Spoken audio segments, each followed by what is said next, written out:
తెలంగాణ గ్రామీణ ప్రాంతాల్లో కులేతిహాసాల మూలపురుషుల కీర్తి చరిత్రల్ని గానం చేస్తూ సంచార జీవనం కొనసాగించే దేశీ కళాకారులకు దృశ్య పరికరాలుగా పటచిత్ర మాలికలని, పొనికి బొమ్మల కొలువుని, బహురూపధారణల విభిన్న ముఖాచ్ఛాదనల్ని రూపొందించే సంప్రదాయ చిత్రకారులు ఇవాళ రాష్ట్రం మొత్తం మీద మారుమూల చేర్యాల ప్రాంతంలో కేవలం కొద్ది కుటుంబాలకి మాత్రం పరిమితమై ఉన్నారు.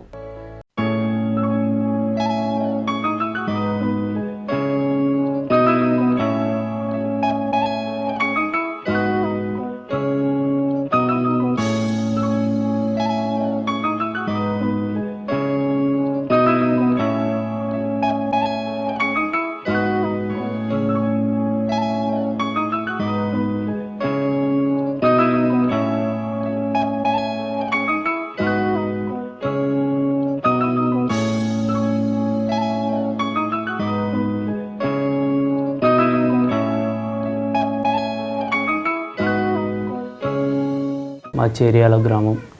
మేము బొమ్మలు తయారు చేస్తాం.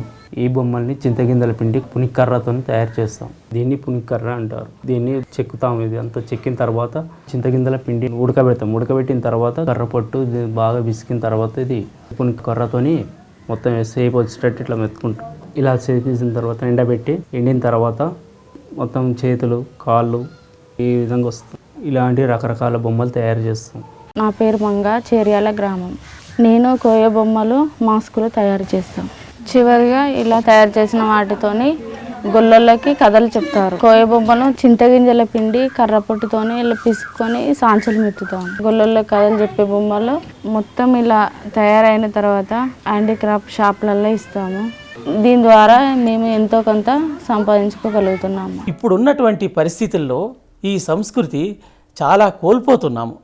ఆధునికత పేరుతో, ప్రపంచీకరణ పేరుతో వాటికి ఇవ్వవలసినటువంటి ప్రాధాన్యత ఇవ్వకుండా ఉండడం వల్ల ఇలాంటి చాలా అంశాలని మనము కోల్పోతున్నాము.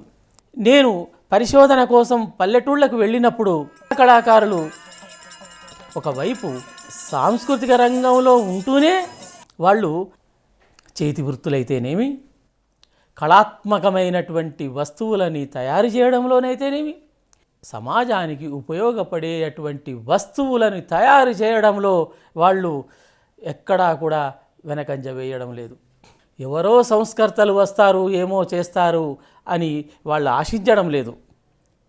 సంస్థలు, సంఘాలు తమకై తాము ఏర్పాటు చేసుకొని తమ కుటుంబాలని కూడా బాగు చేసుకుంటున్నారు. వాళ్ళు ఎన్నో రకాలైనటువంటి వృత్తులని మళ్ళీ పునర్జీవింపజేస్తున్నారు. వృత్తుల పునర్జీవనము ఒక కొత్త మలుపు.